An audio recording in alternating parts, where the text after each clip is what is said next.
இன்னைக்கு சிஎம் விஜய் வந்து சட்டசபையில் 3 முக்கியமான அறிவிப்புகள் வந்து வெளியிட்டிருக்காங்க.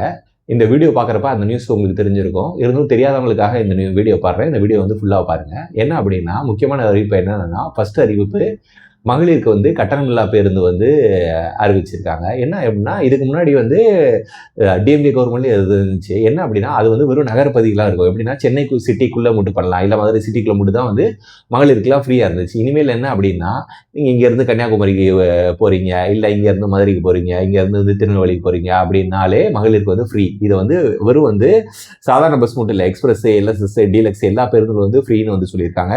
இதுக்கெல்லாம் வருமான உச்ச வரம்புலாம் எதுவும் கிடையாது. அதுக்கப்புறம் வந்து எத்தனை தரனாலும் போயிட்டு வரலாம். லேடிஸ் எல்லாருக்குமே வந்து தமிழ்நாடு ஃபுல்லா ஃப்ரீ அப்படிங்கிறது வந்து அனௌன்ஸ் பண்ணியிருக்காங்க. இது வந்து அவங்களோட தேர்தல் அறிக்கையிலையும் வந்து சொல்லியிருந்தாங்க. அடுத்தது என்ன அப்படின்னா, 3 இலவச சிலிண்டர் வந்து சொல்லியிருக்காங்க. அது வந்து எப்ப இருந்துன்னா பொங்கல்ல இருந்து வந்து சொல்லியிருக்காங்க. ஆனா ஆக்சுவலா அவங்க சொன்னது 6, ஆனா இப்போ 3ன்னு சொல்லியிருக்காங்க. ஆனா அதுக்கு வந்து என்ன பண்ணியிருக்காங்க அப்படின்னா, ஆண்டு வருமானம் வந்து 2.5 லட்சத்துக்குள்ள இருக்கணும் அப்படிங்கிறாங்க. அதனால என்ன ஆகுனா 1 கோடி பேர் தான் வந்து இதுல பயனடைவாங்க. 1 கோடி குடும்பங்கள் வந்து பயனடைவாங்க அப்படின்னு வந்து சொல்லியிருக்காங்க. இதுல வந்து நிறைய பேருக்கு வந்து கொஸ்டின்ஸ் இருக்கலாம். இல்ல ஃபர்ஸ்ட்லாம் இது வந்து லிமிட்லாம் சொல்லல. இப்பதான் வந்து லிமிட் சொல்லியிருக்காங்க அப்படின்னு நீங்க வந்து நினைக்கலாம். அப்படிங்கிறத வந்து கமெண்ட்ஸ்ல வந்து சொல்லுங்க. 3வது என்ன அப்படின்னா, இதுதான் ரொம்ப முக்கியமானது. பரந்தூர் விமான நிலைய திட்டத்தை வந்து கேன்சல் பண்ணிட்டோம், கைவிட்டுட்டோம் அப்படின்னு சொல்லியிருக்காங்க.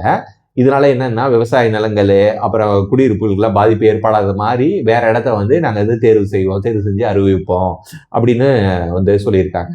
இதை பத்தி வந்து நான் தனியா ஒரு வீடியோவே வந்து போடுறேன். அந்த வீடியோ பாருங்க. ஸோ தட் உங்களுக்கு வந்து கிளாரிட்டி கிடைக்கும்.